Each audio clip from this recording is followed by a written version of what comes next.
I want to talk about what some of you people are experiencing, and some of them actually are a bit worrying. Nathandi, you said you haven't revised yet. Am I done for? Okay, simple.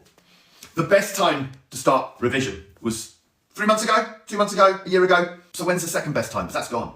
Second best time, Nathandi, is now. Don't dwell on the past and move forward. This almost made me cry. So someone posted this really cool picture, this Wolf in Wall Street, with all these people being really into what they were doing, and then DiCaprio was standing there looking like realization, you know, and like he put his own caption on the bottom. When you're sitting in the exam and you realize that you're the only one confused. It's not true. You're not the only one. Everyone feels confused in the exam. It's not a useful feeling. Let it go. Let it go. And, you know, it's about what you put down in the exam. It's not about dwelling on what other people are feeling. And in fact, when I'm in an exam, I'm the only one there. No one else exists. I shut everyone out. Now, many of you, especially if you're a guy, you're going to be really good at this. The only thing that exists is me, my exam paper, my pen, and all the other things you put in your pencil case. Next thing is, I'm juggling too many things. That's a feeling you've got to let go. I'm going to show you exactly how to do that in a minute. I'm revising for hours, and it's pointless.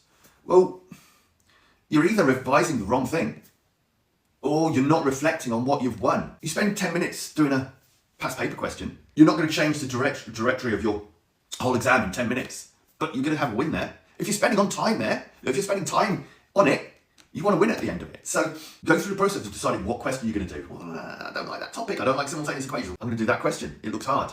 And you get halfway through, and then you're stuck. And then you go, maybe look at the answer, try and reverse engineer it. Well, there's your win. Or maybe you get halfway through and you hit the videos. I actually have a series of videos which you can access through me. Some of the people in here get access to my videos. One of the things about my videos is they're not 5 minutes, 10 minutes, 30 minutes long. They're short, to the point. They get you started so that you can close it, feel the win, and move on. So super important. If you're feeling that you're spending a lot of time revising and it's pointless, you're either revising the wrong thing or you're not taking your wins. And if you do revise the wrong thing, you know it all, well, that's something to feel good about. Yeah, I know that topic. I can scratch that one and move on. Great, gonna get some marks on that exam topic. Perfect. One of my recent videos, and do look at it, was this absolute G who is just planning to do 3, 4, 5 hours of revision a day over his Easter holiday. Do you know what? I mean, there are people who can do this, or I think. I'm not convinced that they really exist, but people tell me they do this. For most of us, for me, I can't focus for 10 minutes on one thing. I keep on getting distracted. I've been distracted several times during this live. But I don't beat myself up about it. I just forgive myself, bring myself back, and get on with it, because I'm going to stack up my wins. No one's going to get in the way of me stacking up wins. If you think, I can't do 6 hours of revision on Saturday, well, don't. List down what your wins are going to be. Every single win that you do is going to be more points for you in an exam. Now, this might be a 10-minute thing. It might be 20 minutes. You can set a timer and actually limit the amount of time that you spend on it. The timer goes off, done 20 minutes, and then think, what have I learned? What have I gained? What's my win? Because that's the important, because otherwise you're just going to go off perhaps and feel like you've wasted your time. You think you're wasting your time, it's pointless. So make sure that you are not just stacking your wins, you're recognizing them, celebrating them, feeling them. This guy was also saying that he'd done a revision timetable. It was all neat, and they used highlighters and color-coded it all. Oh God. Okay, if you've got that sort of brain, then use it. Me? Oh no. If I do a revision timetable, I will probably break it in the first day. I might write down, in fact I do, I write down things that I might want to achieve in the future and so forth, but it's just random thoughts on a page. That works for me. You know, if you like writing, you might write a journal. But like the things that I'm actually going to do today, I'm going to set that in the morning. You can do it the night before. That can be really good, but I'm going to set it in the morning. And those are my wins for today. And I'm going to make sure I hit them. Revision timetable, you know, it's probably an excuse not to actually get on with the revision. How are you feeling when you sit down to revise? So some of the common things I've been seeing, I feel stressed. You know, I'm juggling too many things. I've got so much to learn. How could I do everything? Oh my God, it's like I've got 30 days till the exams. How am I going to learn all this? Well, the honest truth, you're probably not going to learn it all. But it doesn't matter. You're not aiming for 100%. So the important thing is to let that feeling go. You know, the other one is how important the exams. Oh, these are my first important exams. There were some people debating, are SATs important? Are these the first important exams? Well, yeah, these exams are important. That is, until you've done them. And then they're no longer important. It's your next exams that will be important. So, yeah, they are important. But if you do what I'm going through with you now to do, you know, you're going to lock in success. Even if you've left it this late, you can still lock in success. So another one, it's going to be the end of the world because I can't get everything done in time. Well, you know, you start now, you do what you can. If you're working at a 3 now, you know, maybe you can aim for a 4 or a 5. So you don't have to do retakes, you know, but like maybe aiming for an 8 or 9. Have some realistic expectations. Let's max out. Turn yourself into a winner. Max out what you can achieve. But because there will always be options for you, especially if you become a winner by listening to my later lives. My actual plan. I don't really do a long-term plan. I mean, you can if you want, but don't spend hours on it. You know, 5 minutes, write down some things that you want to learn, go through your list of subjects and exams you're taking, write down some key topics which you want to learn. Sure, make a list. Fine, but don't, 5 minutes. Definitely doesn't need to be colour-coded, but move on. So, short-term planning. This is what you're going to do today. It goes in that setting the day thing. List 2 or 3 topics that you're going to cover. I mean, if it's a Saturday or you're on holiday, feel free to list some more. But remember, if you're writing it down, you're committing to do it. And then we're looking at spending, 5-10 minutes on actually doing that. Probably more like 20 minutes. Depends what it is. But a lot of the 10-minute modules that I send out to the kids that work with me, they do it in less than 10 minutes. And they get a tick. Job done. Yeah, time limit it. You can set a timer. I don't, to be honest. I just gauge it roughly. Then either refocus or think, that's it. How have I done? And feel my win. Now, I may well think, well, yeah, I've achieved it really well. Great, tick it off. I might think, well, I've done it, but I could have done better. I'll tick it off. Still, I've done it. I've achieved my goal. I may well rewrite the same goal or a similar goal right down below, which I'm going to do later. And come back to it. Or I might put it on tomorrow, because I'm going to go deeper. This is how you get the progress. You'll start feeling that progress. I've done it. I've got a win. It wasn't the win I wanted. Now I'm going to stack it on my list again for my next win on that topic. If you don't review your success, how are you going to feel good? You're just going to feel like you're wasting time.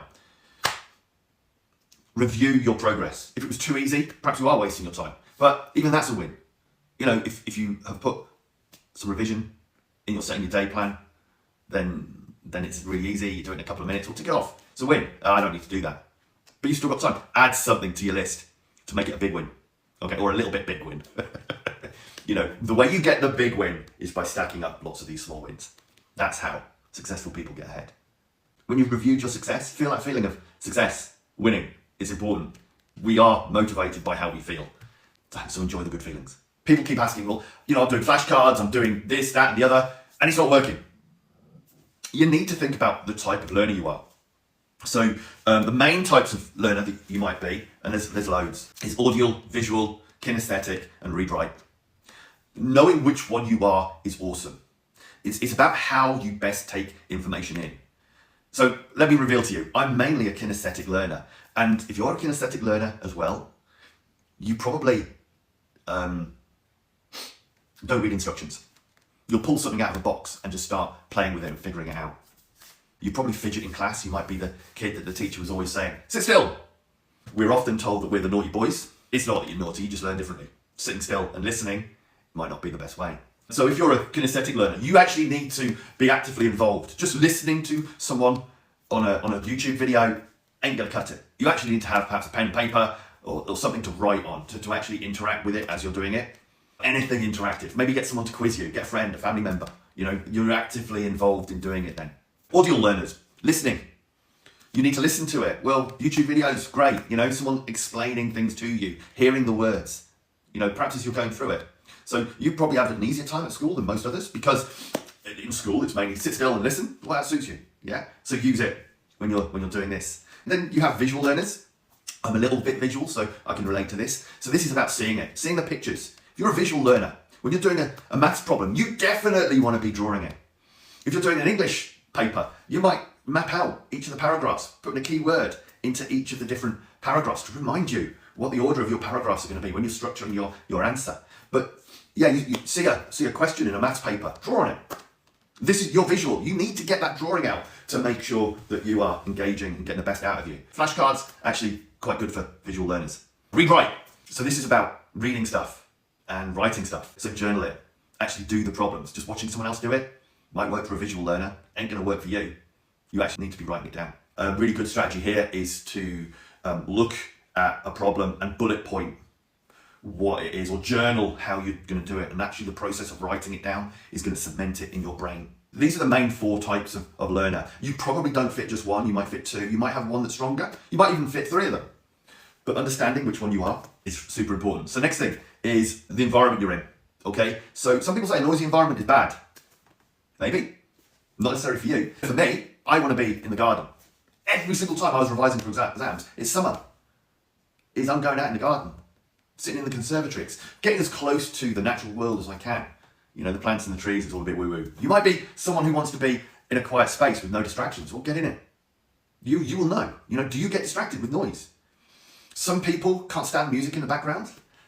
Some people, it will increase your performance, having music on while you're learning. So do it. Make sure it's the music you like though. Because if you have music you don't like, it's just going to make you irritated. So music in the background, being on your own if that's your thing, being in nature, being in a nice, tidy, ordered environment. Yeah, tidy your bedroom. You might find that, you know, having that structure and order and neatness might be your thing. Then you've got people who are interpersonal.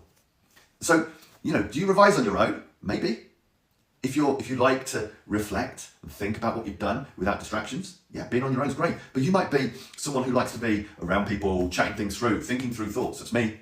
I don't want time to reflect on my own. I want to be going through my thoughts with everyone else, vocalizing them, talking about them, answering that question. Do I revise on my own? Do I revise with my mates? That's a really important thing. So this is something that you will get better at as you go through your exams, but figure it out now while you're doing it. Okay, so let me summarize it. Are you an audio, visual, kinesthetic, or read-write learner? Which one are you? Use them. You might be more than one, you might be 2 or 3. Then the environment. Music, no music. Other people, on your own. Okay, ordered environment. Do you need that? Do you want to be out in the garden or somewhere else nice? Okay, think about what suits you. The last thing, sleep, food, and exercise. So hit me in the chat, ladies and gents. Okay, which one of those things do you think is most important? Getting exercise, getting sleep, or eating well while you're revising, and definitely before your exams? All 3 are important. If you're not getting enough sleep, your brain isn't going to be functioning at a high level. Next thing is eating good food. Well, do you know, if you're eating junk food all the time, you're not putting the vitamins and minerals into your body you need. Your body's struggling. Your body's working at 90%, 80%, 70%. So you need to be putting good food into your bodies. Okay, and exercise, yeah, you know, especially when you're revising, you're probably spending more time up here in your head, in your brain. Our bodies are amazing. They are so athletic and they need exercising. Every single day, you need to be doing something. So I said I was going to talk to you about which one's the most important. It's actually sleep. It's going to have a negative impact upon you straight away, and you're not going to be performing at your best. You hear lots of people taking caffeine, lots of coffee, taking all these things to keep you up and do more revision. Well, in actual fact, you'll get a bigger performance boost from not taking it and getting a good night's sleep. I want you people to lock in your build up to your exams is getting enough sleep. So use some of these techniques. Come back tomorrow, going to be running another one of these. Second most important is food. Yeah, if you have a bad day on the food, eating junk, I don't know, it's your birthday or something, you have too much birthday cake, don't blame you. Your body will store your food so you can go for days without eating well and still perform. And the least important, doesn't mean to say you don't do it, is your exercise. Now, I don't necessarily mean go to the gym and pump iron for 90 minutes and get stacked. It can be as little as going for a walk. 4 or 5k is good, which doesn't take long. It's like half an hour's walk at a brisk pace. Sleep is the most important, then food, then exercise. But do all 3, especially when you're revising. You want to be performing at your highest. I fibbed, there is one more thing that I want to do. So if you have any of these negative feelings coming into your brain, you can try suppressing them and pretending you're not having that feeling. It won't work. It'll just make that feeling explode. So the thing that I like to do, just sit with my feet planted on the floor, get my back straight and close my eyes. And I'm just taking a deep breath into my stomach and out. I'll do that a couple of times. And then I'll see that feeling that I want to get rid of. It might be that, you know, overwhelm that I'm feeling. And I'm just feeling that overwhelm just go down through my body, through my legs, past my knees, into my feet, and out through the floor. Or you can do this one. This is cool. I got this from yoga. So what you do is you like breathe in all the stress. So you go like this, hold it, and then okay? And that's really cool. Don't do that in your exam, perhaps, because your mates will laugh at you. But it's really cool to get rid of that feeling. Thank you for coming. Thank you for attending. See you soon.